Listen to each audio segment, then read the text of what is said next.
And we just know that it's going. Okay, hi, everybody. We're going to get started. So you've probably noticed that this month we've had kind of a lung theme going on, and breathing is a super important function that most of us take for granted, but we all want to breathe.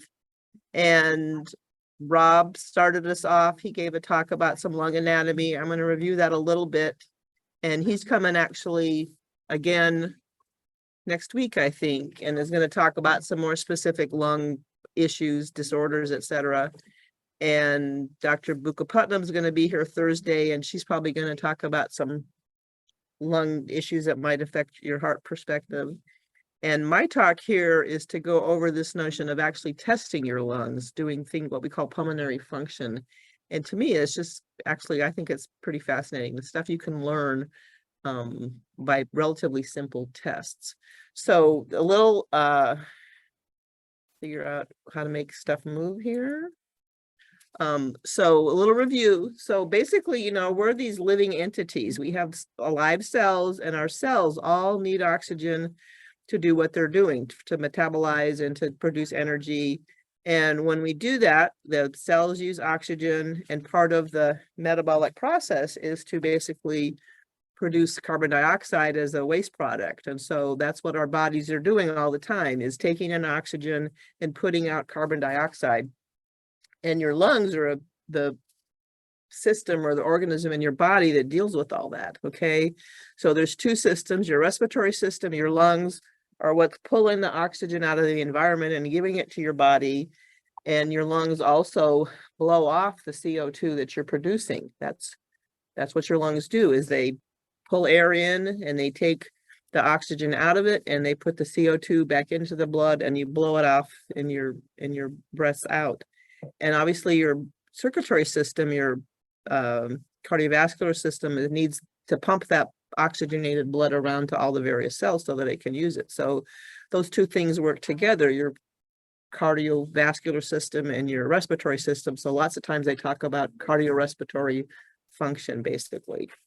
And just a reminder of what the lungs look like, these two big lobe things, that the whole process of transferring these, this oxygen is this gas exchange, it would be called. So the alveoli are these little structures that have a lot of surface area, because each little sac has a lot of space to it. And so that's where the gases are exchanged, where the oxygen is pulled in and this carbon dioxide is pushed back into the blood so it can be blown off. And so you want to have a lot of alveoli that don't have stuff in the way, like obstructions, so that you can transfer all these gases. And the temperature and the moisture kind of matter, and that's what your whole upper respiratory system, your nose and your throat, etc., are all about, is heating the air and sort of filtering it and getting it to the right temperature and the right moisture level, so that the gas exchange can go on down at the alveolar level.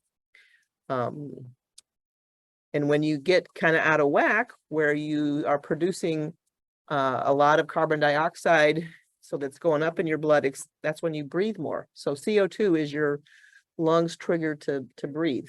When the CO2 is going up in your body, then you breathe more, so you can blow that off. And you may or may not have ever felt that.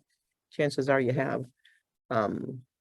So another example of those airways. So as I said, the upper airway, the nose and the mouth, all these big chambers with structures in them. I think I have a picture of that too, of the cilia, which are the little hairs that filter stuff. So you pull the air in through your nose, goes down into your bronchial tree, and then it branches. And this upper part is where the air is just getting heated and filtered. And by the time it gets down into the little alveolar sacs is where it's ready to do what it needs to do, is to transfer these gases, do the gas exchange. So a million alveolar ducts in the respiratory zone, that's where the gas exchange is occurring. And as I said, part of that whole process is getting it to the right temperature so that stuff can happen, because, and you felt this sometimes when you're breathing cold air, it's, maybe it's harder to breathe or you feel it more, but it's still, you, by the time it gets down to your sacs is where you want it to be warmed. And this is just another sort of an example of the nasal cavities and all this filtering that's going on. And so you trap a lot of this stuff again in these cavities that you've got, and you breathe in dust and dirt and stuff. And what do you think happens to it? Right. So you're collecting all these particles and Boogers. Huh? Boogers. They could be boogers, but Yeah, you sneeze before your nose. you're maybe you blow them out and you sneeze, and you actually might, you probably are aware that your breathing tube is right next to your food tube, so sometimes you swallow them or they go into your mouth and you spit them out. So basically they're not going into your lungs, and you got to get them out of your body somehow, and you either swallow them or you spit them out or you blow them out if you sneeze. But if everything's working right, your upper respiratory system is doing a good job of keeping that stuff from getting further down into your lungs. If you're a smoker, though, you're messing that whole process up, because you're destroying some of that filtering ability of your structures. And so that's just one more reason why smoking cigarettes is not a positive thing to be doing in your life, because it's interfering with all these lung functions that are going on, and this filtering is just one of them. Anyway, so that's the air going in, trying to get it down into this respiratory zone where you're going to actually do this gas exchange down there in these air sacs, these alveoli, which those are capillaries right next to it, where the gas exchange is actually happening. And that's this gas exchange, if you remember from your biology or chemistry days, is a charge thing. So you push one charge out and pull the other one in, and that's how the CO2 is going out and the oxygen is coming in. It's also worth mentioning, I don't know if Rob talked about your pleural sac, but your lungs have these coverings, your whole chest cavity has these coverings. So it's these two layers of this thin membranous stuff that are sort of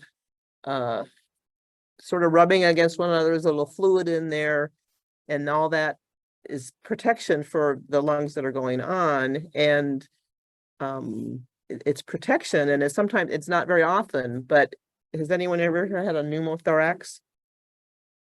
It hurt, didn't it? Yeah. And what caused it? Okay, so John was having a biopsy and actually had a pneumothorax, where basically was poking a hole in this sac. And when that happens, then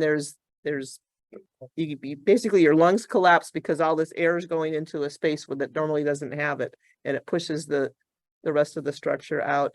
And sometimes there are spontaneous pneumothoraxes, and it's more common in thin, skinny people. I know a Boy Scout that was on a hiking trip and basically, had to be rushed off a mountain because this happened to him. And it's not life-threatening, but it's not good, and it hurts. And how did they fix it, John? Or just waited for it to get better? Yeah. Anyway, that's relatively rare, but it's a possibility. So part of an important awareness is that, so to get this gas in, then obviously you have to have some mechanical things going on. Meaning the lungs have to inflate and deflate, and that's like almost everything else that you do. It's triggered because you have muscles that are making things happen. Okay, so a really important breathing muscle is this thing called your diaphragm, which is this red line here at the bottom of the lungs. So that's just a muscle that goes up and down, and when you're trying to breathe in, you're pulling that down, and when you try to breathe out, you're pulling it the other way. So that's, your diaphragm is a super important breathing muscle that we never ever think about. And obviously the best way to train your diaphragm is to breathe. Okay. And you also have little muscles between all of your ribs are called intercostal muscles. And so those also contribute to the chest cavity opening and closing and opening and pulling air in and contracting and pushing it out. So your intercostal muscles, again, aren't muscles that you think about. I'm going to do 15 intercostal reps here. Again, but they're muscles that matter, and the way that you train your breathing muscles, as I alluded to, is you breathe, okay? And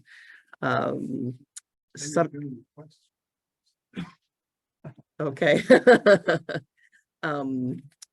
I don't know if anyone was aware, but so COVID theoretically was more of a respiratory illness than anything, right? And when we first started Zoom stuff, I started doing more breathing things in the little circuits that we do in the 1 o'clock group, just for that reason, so that there's, sometimes you can do exercises where you're focusing on pulling air in, pushing it out.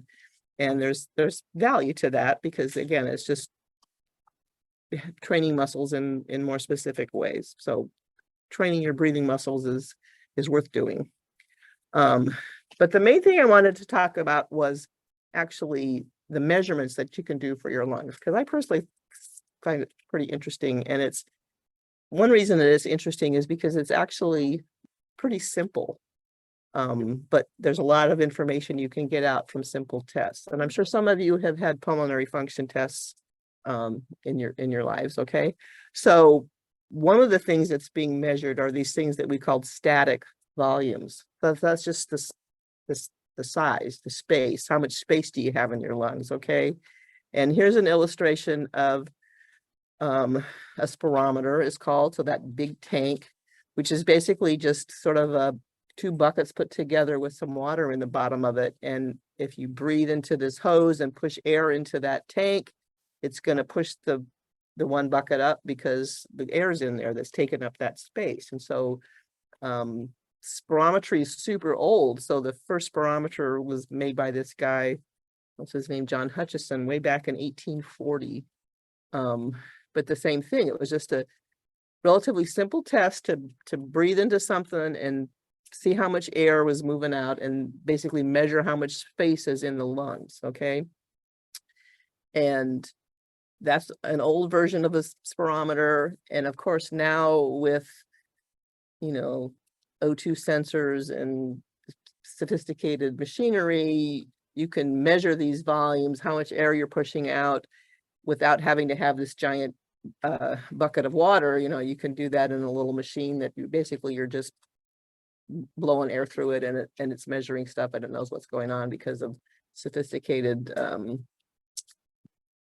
technology, but it's the same concept.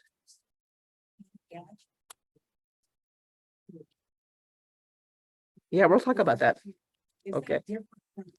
Yes. So this is something you're just blowing into to measure how much air you're pushing out of your lungs. Okay.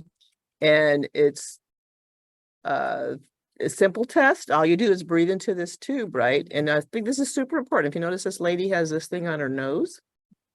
So when you're breathing and measuring how much air is coming out of your lungs, you want to make sure you're getting all the air that's coming out. And if you don't block off the nose, then you're going to miss some, because some of it's going to come out your nose. So when you're doing pulmonary function tests, you typically have to have a nose clip on so that you're not using your nose. And if they forget the nose clip, the technician screwed up, basically. So this is a diagram that just shows you about these volumes. Okay, so as you sit here and you breathe, you breathe in and you breathe out, and you typically don't push a whole lot of air when you're just sitting at rest, comfortably breathing in and out, right? So if you breathe in and you breathe out, you breathe in, you breathe. So that amount of air that you're just passing as you're comfortably breathing is called your tidal volume. Okay, so you're sitting and you're breathing and you have sort of a amount of air that's going in and out, and it's just a fraction of this, actually the space within your lungs. Okay, so as you're sitting here breathing, there's always typically the possibility that you can take a bigger breath in, right? And then blow it out. So when you're doing a pulmonary function test, that's what the technicians ask you to do, is fill your lungs as full as you can and then blow the air out, right? So if you take, And you think you've got it all out, and he says there's more in there. yeah, there's always more in there. So, you know, you're breathing comfortably. If you're doing a pulmonary function test, they're saying, okay, fill your lungs as full as you can and then breathe it out as much as you can. And they also want you to do it as hard and as fast as you can, and that's coming next. But basically the volume that's called from a full inspiration all the way to a full exhalation is this thing called your vital capacity. So that's just the volume of space within your lungs that can be measured, okay? And as Rose mentioned, you're never going to get it all out. You actually do have this thing called a residual volume. There's about a little bunch of little air that's trapped in there no matter what. Even though you think you're fully deflated, there's still some in there. And there are ways they measure that by having you do this helium dilution kind of concentration stuff. And if you've ever been weighed underwater to see what your body composition is, that's a consideration that has to be taken into account, is how much air is trapped in your body that you're not accounting for. I don't know if you've done those tests in your lab or not. At any rate, that we're not talking about that today. So your vital capacity is just how much air you can go from a full inspiration to thinking that it's totally exhaled out. So your vital capacity. So your lung capacity is going to be that vital capacity plus whatever might be this residual volume. So sometimes when you're doing PFTs, they're measuring that. Most of the time, they're just measuring this thing called your vital capacity. And then go along with that, there's also some dynamic things that go into it as well, okay? So in about 1950, it became evidence, that's 100 years after people had been doing spirometry, right? That sometimes the volumes aren't really the limiting issue. People can still have a lot of space in their lungs, but if you can't get the air in or out because of things that are going on with your lungs, then you're still compromised. And so in terms of these measurements, one of the things that is a common measure now is this thing called your FEV, your forced expiratory volume. And there's a time factor to it. So the FEV1 is how much air you're breathing out within the first second. And if you have nice, healthy, strong lungs, obviously you're going to push that air out quickly. Okay, so the amount of volume that you're able to push out within the first second is your measurement that they use to see how functional are your lungs. So they know how much air you can totally breathe by your vital capacity. And if they look at what percentage you're getting out within the first second, then that's telling. Okay, so your FEV1 is a common measurement when you're doing pulmonary function tests to evaluate the function of your lungs.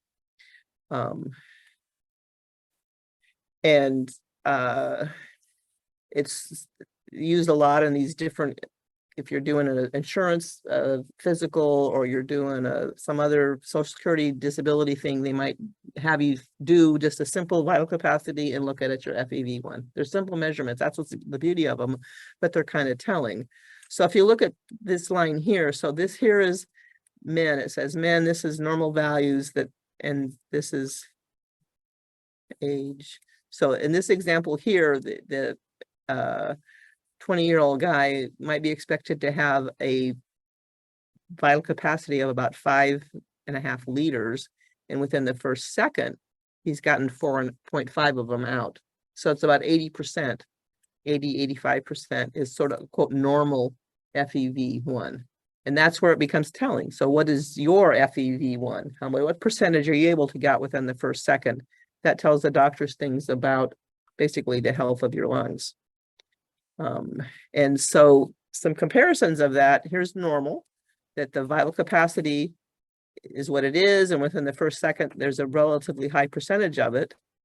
But somebody that's got some lung disease, their vital capacity might be, in this case, if it's restrictive, their vital capacity is lower, but they're still able to get a lot of the air out within the first second, compared to somebody that's got a lot of obstruction, so that their FEV takes them a long time to get the air out, so that they're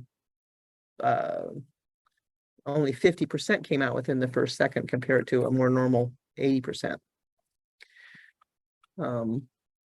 So those are the common measurements that you learn out of a PFT is your vital capacity and this FEV. And I think these are fascinating too. So there's also something that's going on sometimes in this thing called the flow volume loop. Has anyone ever seen this before? So in this is a picture of when you're doing a pulmonary function test, they'll tell you to breathe out as hard and as fast as you can, and then breathe back in. So this is the air going out and the air coming back in. So that's telling, because if you have strong, healthy lungs that can push it out quickly, but can continue to push it out. And so this example, that's a nice big volume, right? 6 liters, and how well you're able to pull it back in, again, speaks to the health of the lungs to pull that back in. So this kind of simple loop that's just looking at the flow, how fast you blew the air out and how fast you pulled it back in is telling, okay? And so this is a normal flow volume loop. And then somebody that's got emphysema, they're not going to be able to push as much air in, nor are they going to be able to push it out as fast, but luckily they can pull it all back in. And so here's somebody with this emphysema that's probably severely restricted, and somebody with asthma might be restricted as well, or compromised as well. So all I'm saying, and I'm not the clinician here or the diagnostician, I don't really know how to read these very well. I just know that these loops are very meaningful. And if you do these loops, the doctors can look at it and learn things about what's going on in your lungs in a relatively simple fashion, because all you had to do was breathe in and out of this tube, right? And if you've had pulmonary function tests, this is sometimes what they help, how they help use the test to diagnose what's going on, especially if you have asthma. So if you do a flow volume loop and it's compromised, which maybe is here, this before one, and then they give you a medicine, they give you a bronchodilator and try to open up your lungs, so it's going to improve. That's telling. If you do a test and you're compromised and they give you a pharmacological agent, a bronchodilator to make your lungs open up, and it gets improved, obviously that implies that you were compromised. If they give you the bronchodilator and nothing happened, then it depends on how much compromised you were before they did it. But so somebody that's healthy and has a normal loop and takes a bronchodilator, it's probably not going to do anything because they weren't compromised to begin with. But somebody that's compromised and they give them this bronchodilator that opens them up and improves, then that's telling, that's helpful. They learned, yeah, you were compromised and the bronchodilator is going to help you. And if you don't improve with the bronchodilator, it's also telling and means you have other issues that need to be dealt with possibly in a different way, but it doesn't make any sense to keep taking a bronchodilator because it's not helping. Does that make sense? Is that a steroid? Pardon? Is that a steroid? No. Albuterol is the most common one, and they're not steroids. They're all steroid inhalers. There are people that do, but the function of a steroid inhaler is not to open up things up. It's different. What does that do? I can't take those. It makes me hoarse. I was getting hoarse from even using Flonase. Okay. Well, so steroids do different. Steroids are agents that basically reduce inflammation. So if that's the issue, that you're compromised because things are inflamed, then a steroid probably is going to help. I didn't know bronchodilators were steroids. No, they're not. Oh, but an inhaler is a kind of a generic thing and could be have a steroid component or it could not. But a general class of bronchodilators is just an agent that basically opens stuff up. So when the inhalers have a steroid, and that's to open you up. No, that's to reduce inflammation. Oh. Okay. The albuterol is to open stuff up, which is why they're quote rescue breathers. They should name it that, because nobody really needs to be that risk. Well, Or maybe some people. so I think some people do. Some people do. Yeah. I personally have a thing called exercise-induced asthma, which means when I'm not compromised until I really push myself. And if I push really hard, then yeah, things are cramp up.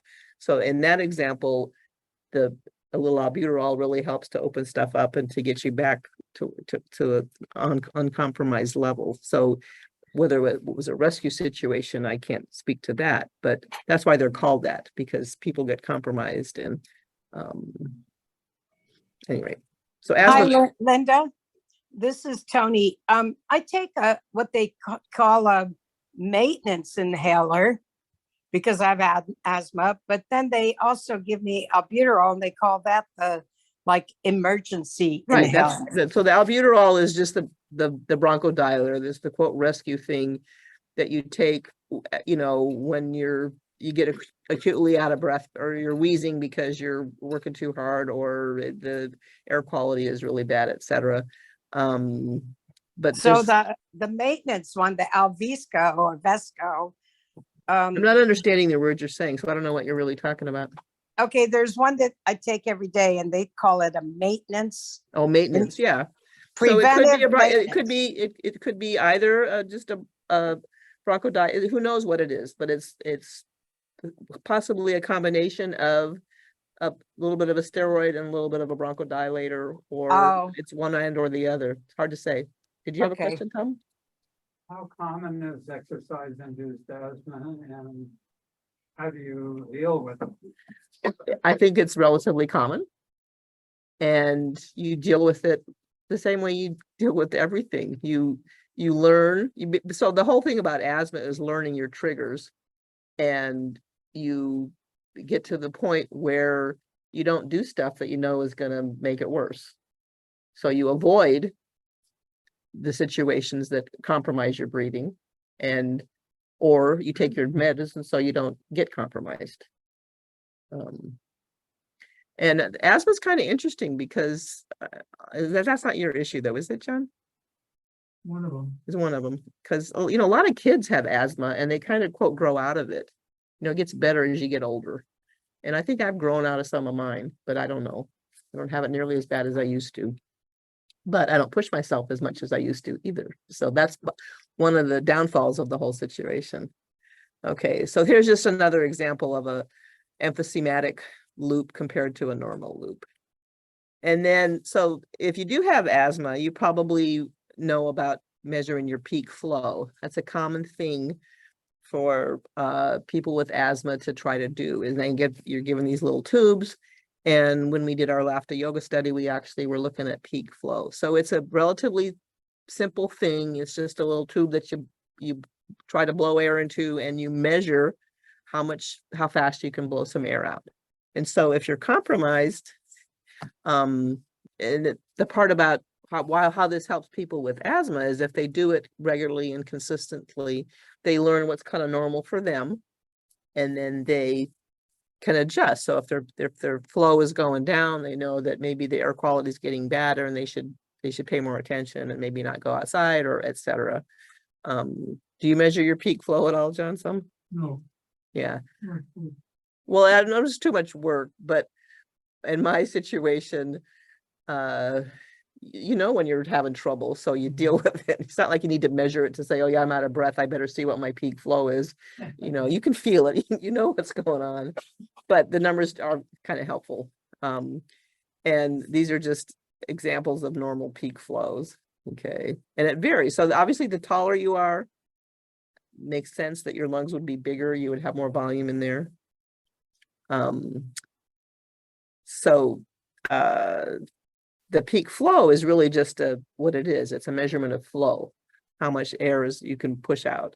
And the spirometry that we've talked about is both the flow, how fast you're moving stuff, and also just the volumes themselves, the static measurements. That's what spirometry is. A normal peak flow is your height minus 80 times 5. Interesting concept. So another thing that I think this is what Gesna was talking about. So if you've ever had surgery on your chest, particularly, you went home with one of these things called an incentive spirometer. which was a little tool, or they brought this to your bedside and said, hey, breathe into this tube and do this, every day and do this 5 times a day or whatever they tell you.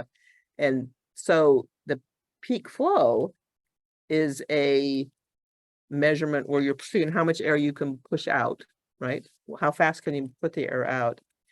And this spirometry is looking at pulling the air in. Okay. And if you've had some issue like open heart surgery where they cracked your chest open and did things to you, they want to make sure that stuff gets back together well. So they have you practice pulling air in to get your lungs functioning back the way they used to do. So this incentive spirometer is just a little tool to encourage you as a healing patient to get your lungs back in working order. So I know a lot of you have had practice with those because you were in that situation where you remember that, Rose, when you had your bypass that you had Yeah. to breathe into this tube? Yeah. My husband had that too. Yeah, it's very common. Since obviously I'm the exercise person and I like to focus on what happens with exercise, because breathing is super important and it's worthwhile knowing what your issues are. And then obviously when you're working and doing stuff, breathing matters too, okay? So you have to breathe to do some exercise, right? And some of the things that happen when you exercise, with respect to your breathing, are what we're going to talk about next. So one of a common measurement is this thing called your respiratory rate, which is just how many breaths per minute do you take. So as you sit here at rest, typically it's like 8, 10, 12, 15 breaths a minute. Okay, that's a normal respiratory rate, is about 10 or 12. Might be a little faster, might be a little less, whatever. But when you start to do stuff, when you start to work harder, you're walking, you're riding the bike, you're pedaling, you're doing something more, you breathe faster. Okay, so a normal response is that the harder you work, the faster you have to breathe. So you're breathing 40, 50 breaths per minute if you're working really hard, compared to only 10 or 15 at rest. So that's a normal response to exercise, is to breathe faster. And concurrent with that, not only are you breathing faster, but you're breathing deeper. Your tidal volume goes up. You're taking more air in per breath. So you're going to be having deeper breaths the harder you're working. And that's how you breathe more, is because you breathe deeper and you breathe faster. Okay. And those two things, how much air you're taking per breath and how often you're breathing, how many breaths you're taking per minute, which is basically the flow times the volume, determine this thing called your ventilation, how much air you actually moving per unit time. Okay, so ventilation is the word they describe how much air you're moving, and how much air you're moving is a function of how fast you're breathing and how deeply you're breathing. Okay, and it says an average resting ventilation is about 6 liters per minute. And that's what's going on between, those 15 breaths per minute and a tidal volume of probably about a half a liter per breath. Okay, that's where you come up with 6 liters. When you're working hard, so when you start to do exercise, you breathe more. So your ventilation is going to go up. So a normal ventilatory response would be, as you start to exercise, you breathe more. And initially, depending on the workload that you're working at, obviously, you have to start breathing a lot faster, quicker if you have a bigger workload, which is why warming up is kind of helpful, because it lets you breathe your building rate more slowly. But if you hop on the treadmill and it's going at 3 miles an hour and you start walking, you're going to have to breathe really quickly to first get up there, and then you kind of stabilize and you're breathing more. You're at the steady state, but your ventilation is higher than it was if you're just sitting there because you're working. Okay. And then when you stop, obviously your ventilation is going to return. So this is sort of a normal ventilation response to starting to do some work, keeping the workload going for a while and then stopping. That makes sense. And I mentioned this so that when you're breathing harder, your ventilation needs to go up. You're going to breathe more, you're going to breathe faster. And it's possible to increase your ventilation a lot.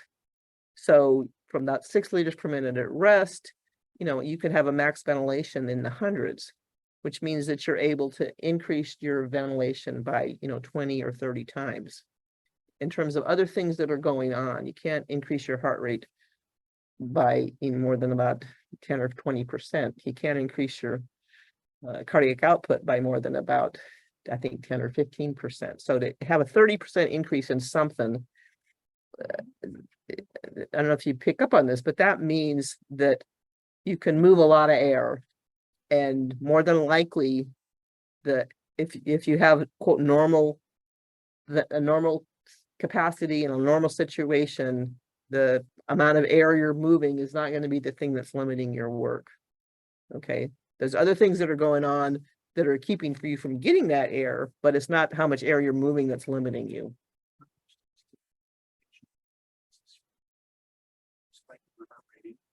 Possibly. Right. But all I'm trying to apply here is that it's very uncommon for your ventilation to be the thing that limits you. Okay.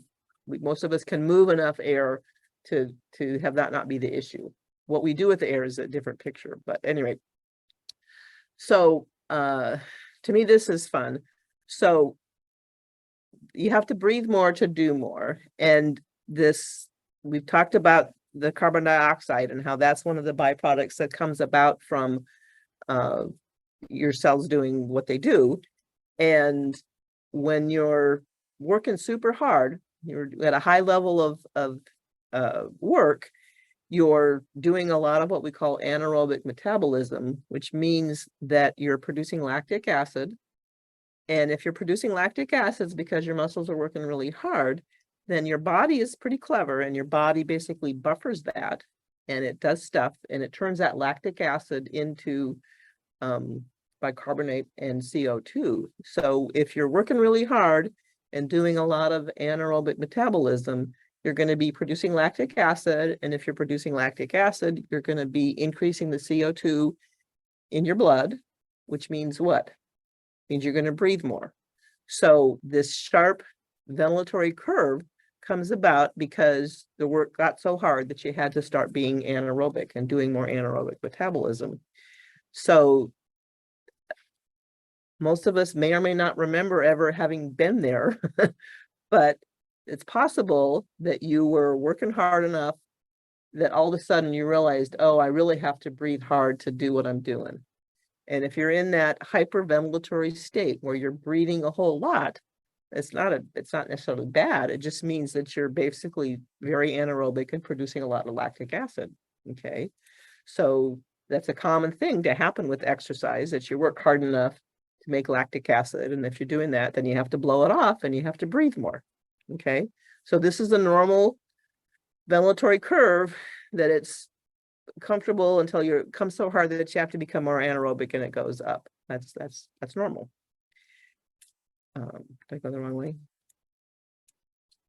So I worked, a lot of years at UC Davis, and a big part of my job was doing treadmill tests on people. It was one of the more fun parts. And one of the things you can do when you're doing a graded exercise test is do what this woman is doing, is again, have the air that you blow out. She's got a nose clip on. So we're catching all of her air, and it's going into a machine, and we're measuring how much air she's actually using. And if you do that with graded exercise, it's pretty simple, other than not so comfortable to have this thing in your mouth. But, there's no needles involved or anything. So if you do this kind of a test where you're doing increasing amounts of exercise, a graded exercise test, and adding this respiratory measurements with it, you get a lot of information. And this is one of the pieces of information that you get. And I think this is just pretty interesting. And so this is a time, and these two measurements called ventilatory equivalent. So V is your ventilation, and VO2 is how much oxygen you used out of that ventilation.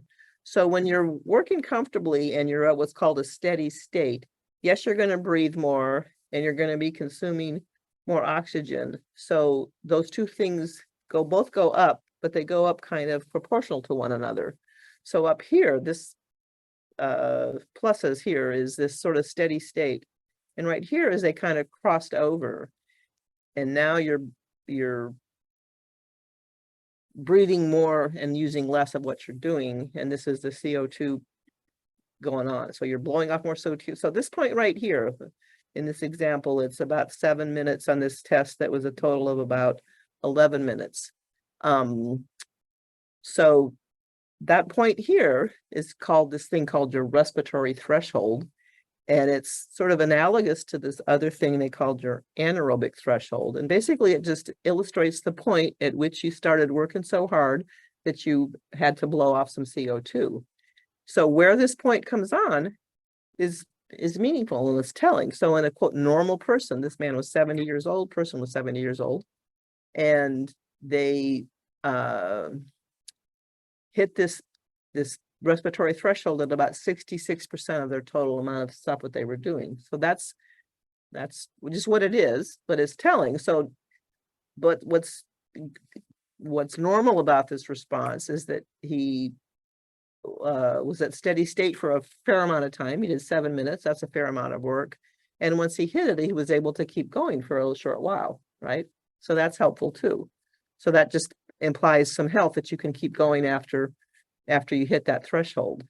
Here's another picture of somebody who's younger, who's in way better shape. Obviously, he went a lot longer, hit this threshold really kind of at about the same point, kind of halfway in what he was doing, but he was able to go for a whole lot longer as well. So it's a way more fit person that's using his air way better and is just luckier in that regard. And then here's a person that has that's compromised. Okay, so they didn't go very long, and not only that, once they hit that sort of threshold, basically they're pooped, they're done, they couldn't keep going. So you knew that because you were there in the room when you did the test, and you knew they only lasted 5 minutes. But if you couple that with these respiratory measures, you know that one of his limitations was the fact that he basically couldn't utilize the air that he was getting very well. And it's probably because his heart wasn't pumping well enough to do that. Anyway, I just think that's fun and interesting. And we're going to do this a little bit in here, not today necessarily, but last 2 semesters, we had a student in here who was real fun named Paula, and Rose knows all about this because she's on the wall over here. And so blowing up a balloon is just a useful thing that basically helps you use those breathing muscles. And if you do it sort of in the mood that you're doing a spirometry test, you're seeing how much air you can breathe out. You can measure your own vital capacity by just seeing how much air you can put into a balloon. Super simple, and we'll do this coming semester when we have some new students.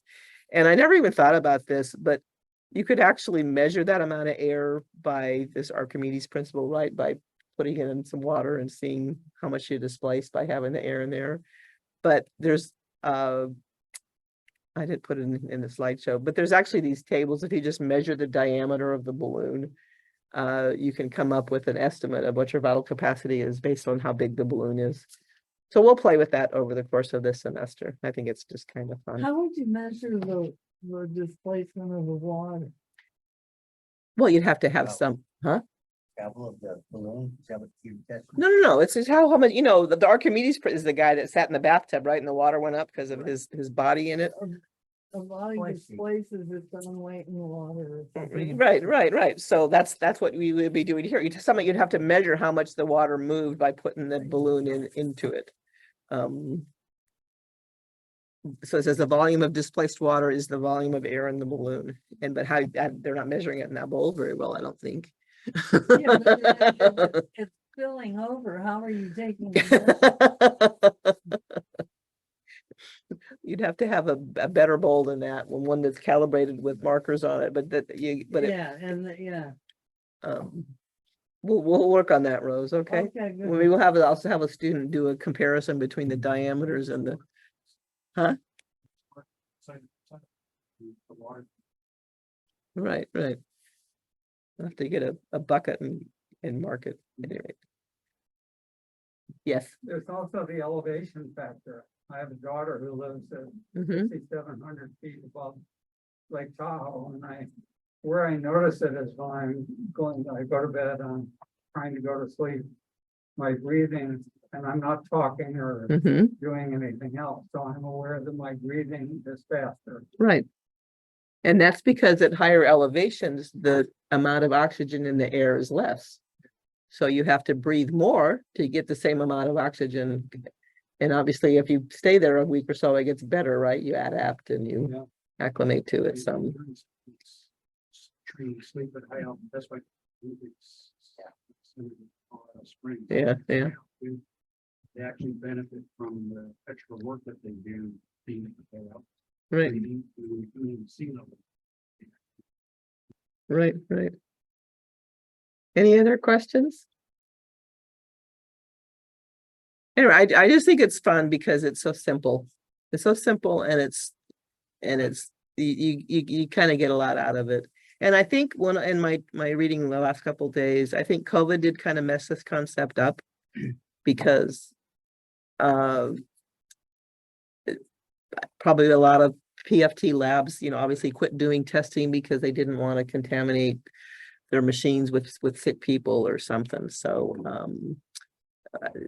I don't know whether that's true or not, but that was sort of the implications that which doesn't really make any sense, but if you thought about it, because if you go into a hospital setting and you're in the pulmonary function lab and they have all these fancy valves, etc., it's not like they take one out of your mouth and put it in somebody else's mouth. Everything gets sterilized in between. And They make you have the COVID test before they test. right. And I'm sure anymore, a lot of their mouthpieces are probably disposable, and Yeah. you use it and they throw it out and the next guy gets a different one.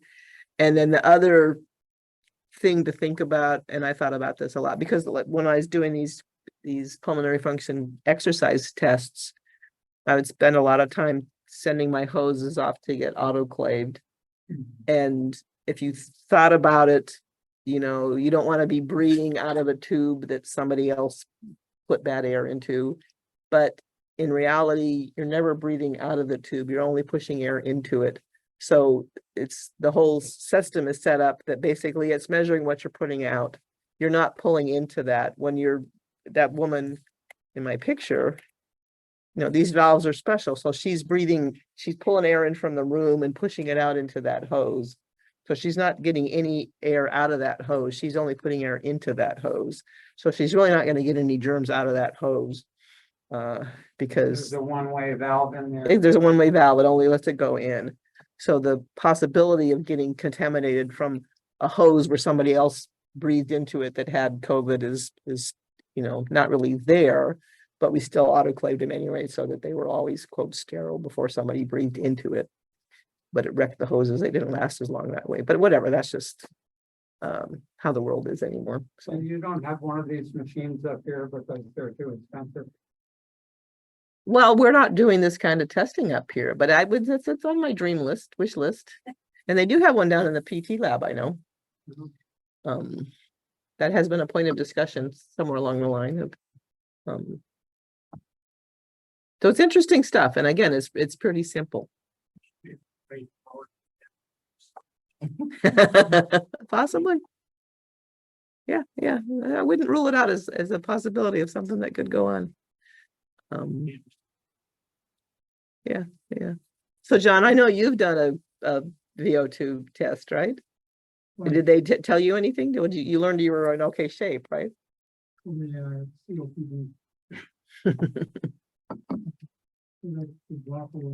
Right.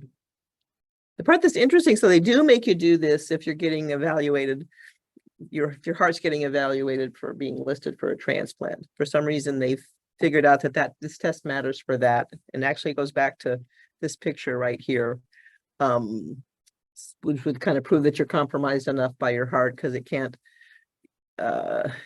increase your cardiac output enough to let you increase your ability to process oxygen. So that's a good reason why they should fix your heart. So that's a common test to make you do if you're in that realm. But why they don't evaluate everybody is a different picture. Anyway.